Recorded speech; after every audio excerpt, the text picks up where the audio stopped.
emotional issue. Does Peter respond? Does he know how to handle his emotion? And if he does not, does he seek out for help? What do I mean by emotion? A heartbreak, work-related stress, pressure, loss of a loved one, or even the loss of a pregnancy from a relative or a wife. How does he deal with a sick parent or even a dependent? How does he become vulnerable? Is he able to tell people, I am going through a situation and I need your help? Does he cry? Does he show his weaknesses? Can he take a no for an answer? How does he handle the way things are done?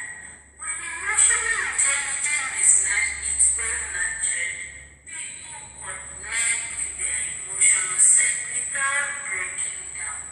They easily seek help in areas that they are not able to help.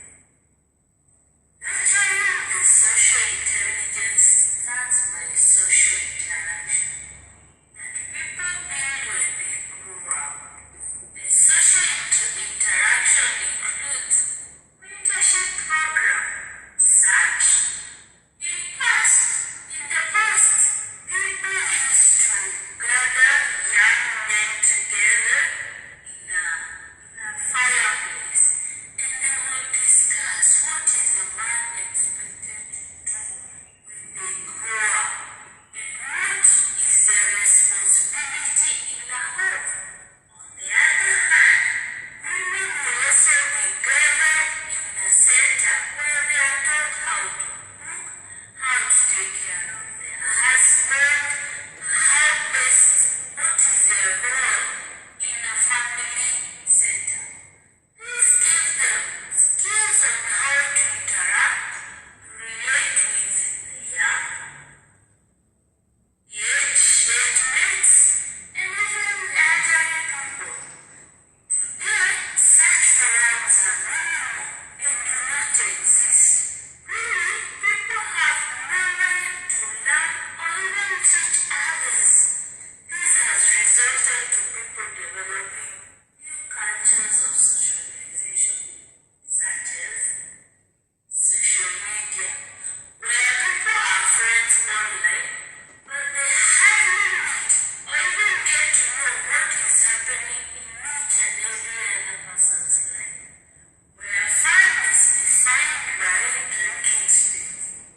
Hence, no sober discussion can be held. There is no emotional connection. Therefore, the development of social skills is highly affected. Let's look at adversity intelligence. This is nurtured when people go through hard times in their lives, but they are still able to maintain their centers or they are stable in life. A parent went through a lot of hard time, which made them very hardworking. Unfortunately, they shielded their children from experiencing hard time. That caused adversity intelligence either not to develop at all or even to be very minimal. Very few people understood that their parents had either taken loans in order to educate them. Some children thought that they were living the best life.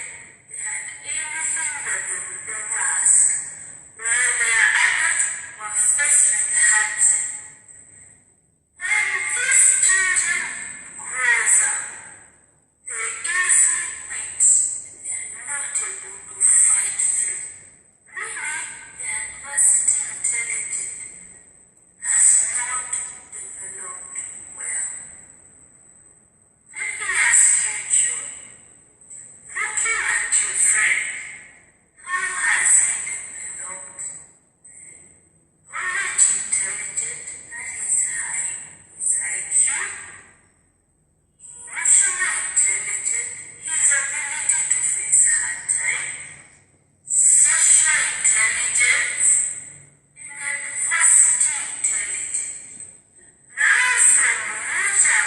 to explain.